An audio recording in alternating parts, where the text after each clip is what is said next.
Hello, welcome to Post Colonial Space. I'm Masood Raja, and today I'll continue my conversation of Paulo Freire's Pedagogy of the Oppressed. We are on chapter 4, so almost reaching the end of the book.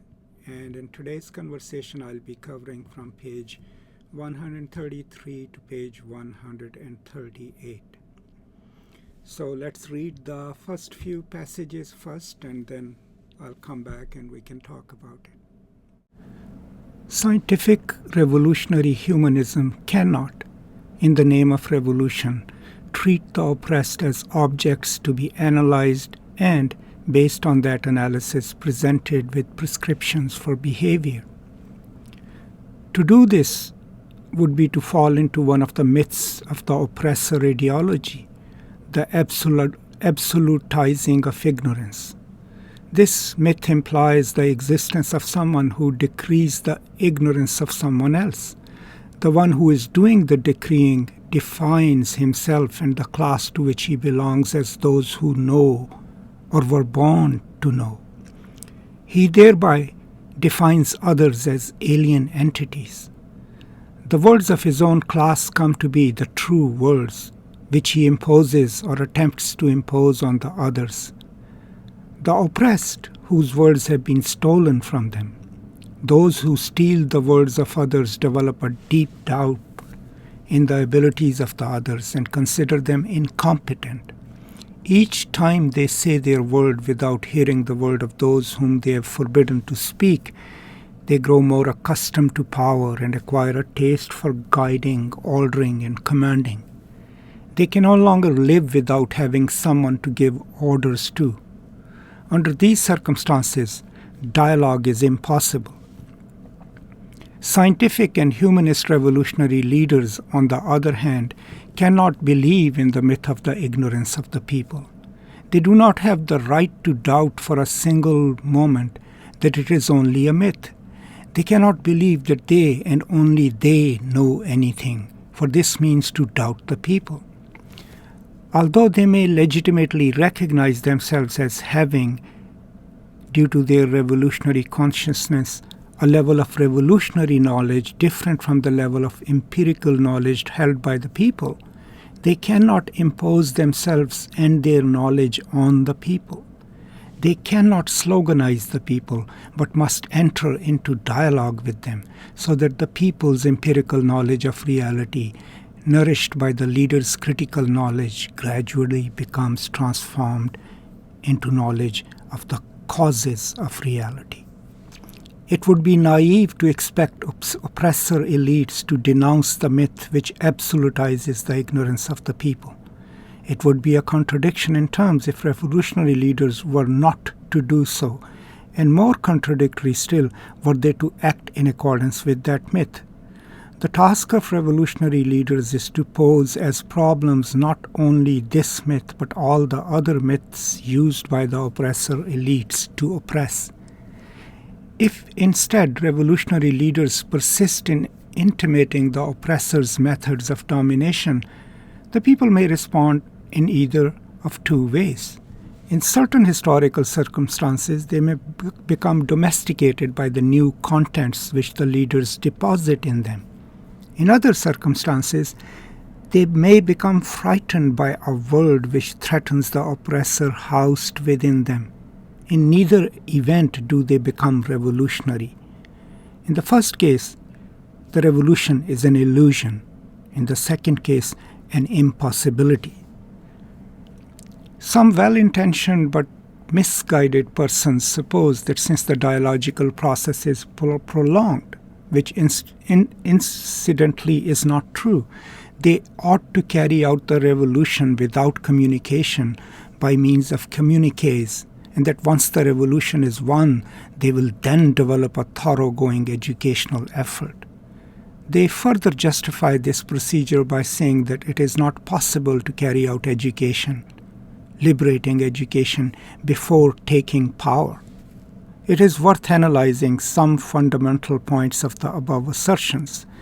These men and women, or most of them, believe in the necessity for dialogue with the people, but do not believe this dialogue is feasible prior to taking power.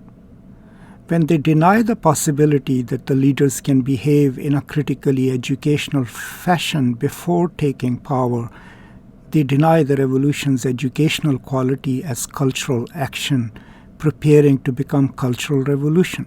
On the other hand, they confuse cultural action with the new education to be inaugurated once power is taken. So there are quite a few instructive things in these passages. We are still on the theme of revolution, right? And the relationship between the leaders of the revolution and the people.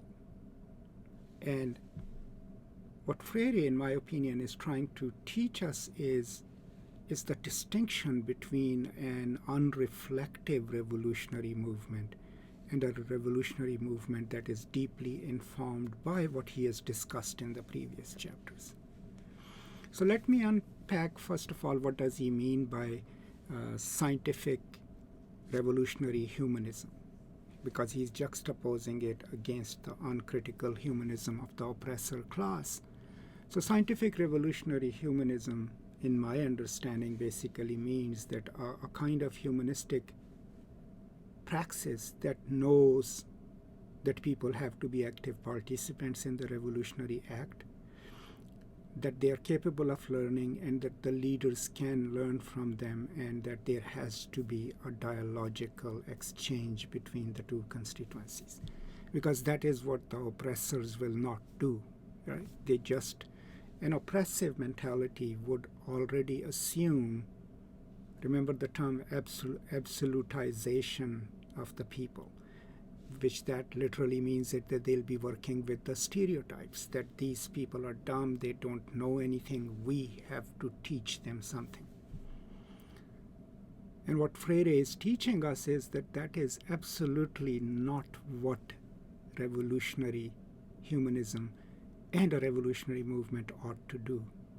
The leaders might have knowledge, right? Deep knowledge of how the world works, and people have empirical knowledge of their lived conditions, right?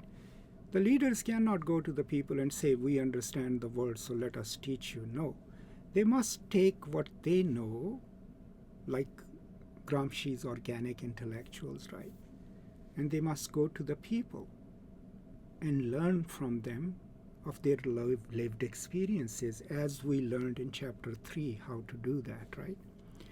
And then that is how the relationship becomes dialogic. It is dialogic because people are equal parts in it. It is dialogic that nothing is developed without first having a conversation as equals with love, right? With the people, right? So this revolutionary movement then cannot absolutely be mandated from the top, and cannot just be mobilized with what the leaders think is right or wrong. Then there is the question that he comes to time and time again, is the question of pedagogy. Remember, this is revolutionary pedagogy, the question of training. And this idea, which you see in a lot of revolutionary movements, that right now we do not have the liberty or freedom to develop an educational system that teaches liberatory identity, right? So let's just first get power and then we will mandate that. And that is what he is absolutely opposed to. Because his idea is that the praxis that would develop from that mentality is going to be the same reactionary praxis. Because you don't need power to define how you will educate yourself. But more importantly, if you gain power without having developed an egalitarian revolutionary praxis in which people are involved, then you're basically replicating the same system that existed before you. You're just kind of packaging it as a revolutionary movement, right? So he's insistent upon this thing that you cannot wait until you have power to inaugurate the dialogical mode of education. The dialogical mode of education actually is what generates the cultural revolutionary thought, the cultural thought. As we learned in the previous chapters, How do you develop a curriculum? You go to the people. You study with them. You learn from them. And that's how you inform your curriculum. The purpose of that curriculum is to develop a revolutionary kind of pedagogy. A pedagogy that is dialogic, that treats people as equals and not as, stupid or as those who are immutable and cannot change, right? And that process must become the constitutive process of any revolutionary movement, right? Otherwise, it would be sloganeering, right? Mobilizing people for a demagogue or for a cause that leaders don't even believe in. They're just using the bodies of the people to get what they want. So that's what comes across in these passages. I did have some notes, so let me see. So what must come together is the knowledge of the leaders, if they have it, and the empirical knowledge of the people, their lived experience. And that must come together in a dialogic form to create a kind of cultural identity and revolutionary identity which is transformative, right? And education must create it.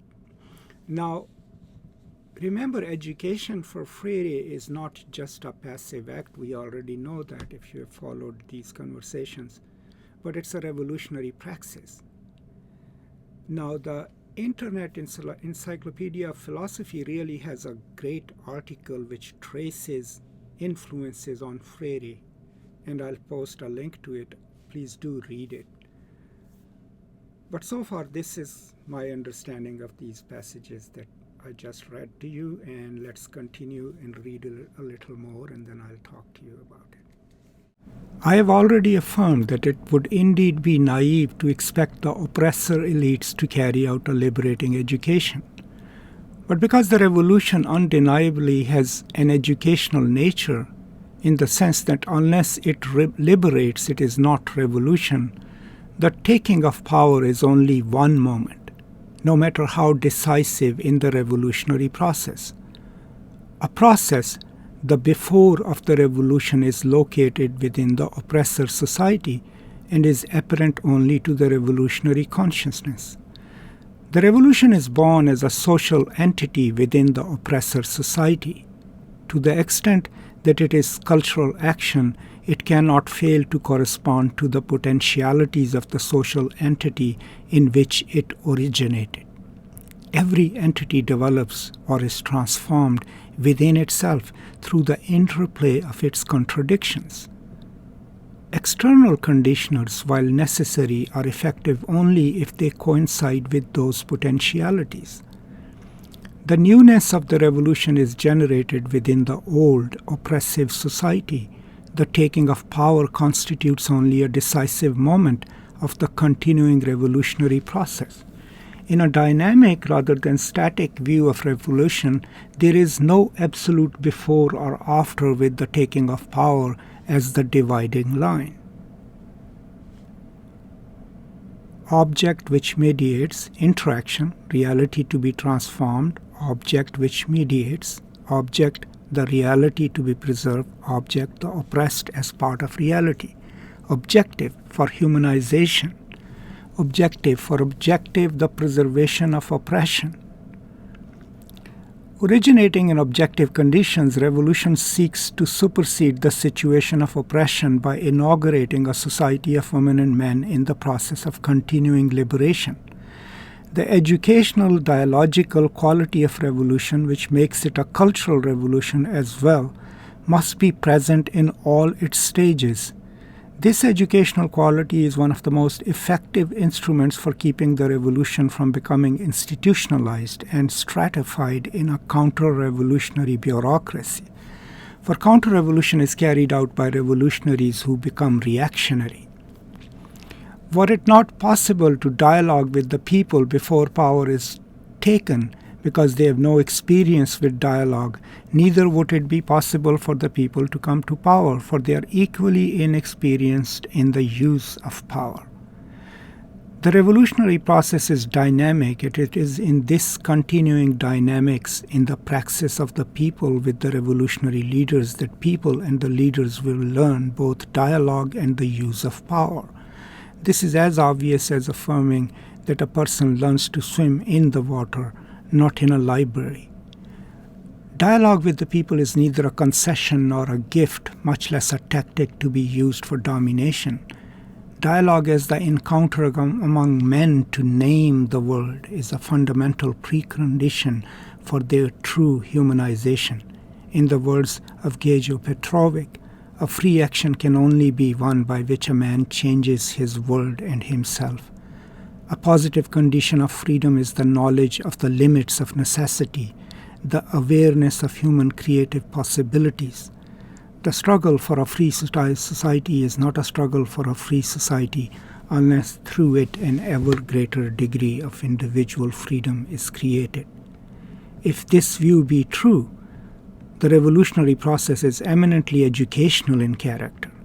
Thus, the road to revolution involves openness to the people, not imperviousness to them. It involves communion with the people, not mistrust. And as Lenin pointed out, the more a revolution requires theory, the more its leaders must be with the people in order to stand against the power of oppression. Based on these general propositions, let us undertake a more lengthy analysis of the theory of anti-dialogical and dialogical action. So these passages are also like a further amplification of his insistence that there is no before and after the revolution. There is no dividing line in terms of praxis, because the revolutionary thought emerges within the oppressive order, right? So if it is emerging within the oppressive order and there is no educational influence on it, then it will be, of course, imbued with the contradictions of that oppressive order. And so that's why we cannot wait for a dialogical mode of education until the revolution has been won. Because then if we have won the revolution, we have won it with the tools of the same oppressive order. So the dialogical education, which by its very nature is revolutionary, must be part of the before, the during, and after of a revolutionary movement, because only then will we create human subjects, right, with the knowledge of the leaders, empirical experience of the people, packed in a dialogical educational mode. Only then we would create revolutionary identities who are already prone to a more dialogical and egalitarian way of life. Now, this is an insight of really crucial significance for anyone who believes in social transformation and change, is that we always believe in our activism and all that after we have achieved a certain legislation or after we have achieved a certain milestone, we will then start building a new world. But that fight must be imbued with constantly with a different mode of thinking and being.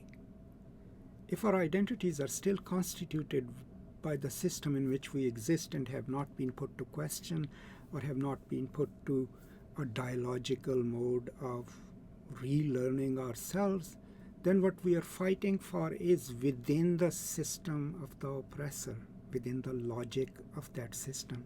And that's what he's talking about, right? And that's why for him education, dialogical education, is a revolutionary act, right? Because it doesn't just enable the people to think critically about their own life, remember the thematic universe, but in the process of doing so, it also creates people who own their words. No one speaks for them. And it creates leadership which is aware of that, which doesn't speak for the people, but with the people.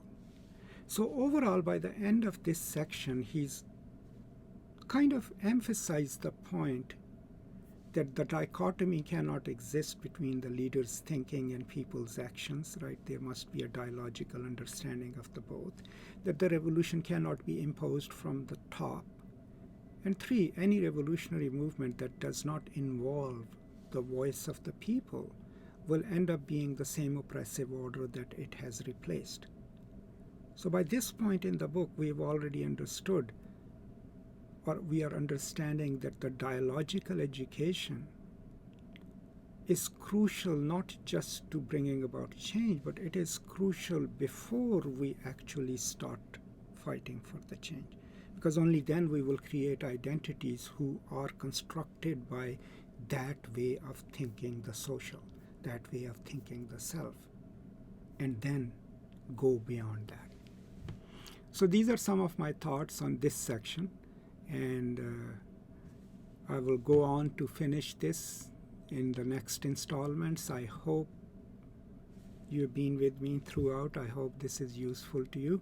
And as always, if I missed something, please let me know, and I'll try to augment that with another conversation, with another video. But thank you so much, and I will now see you next time. Until then, as always, peace and love.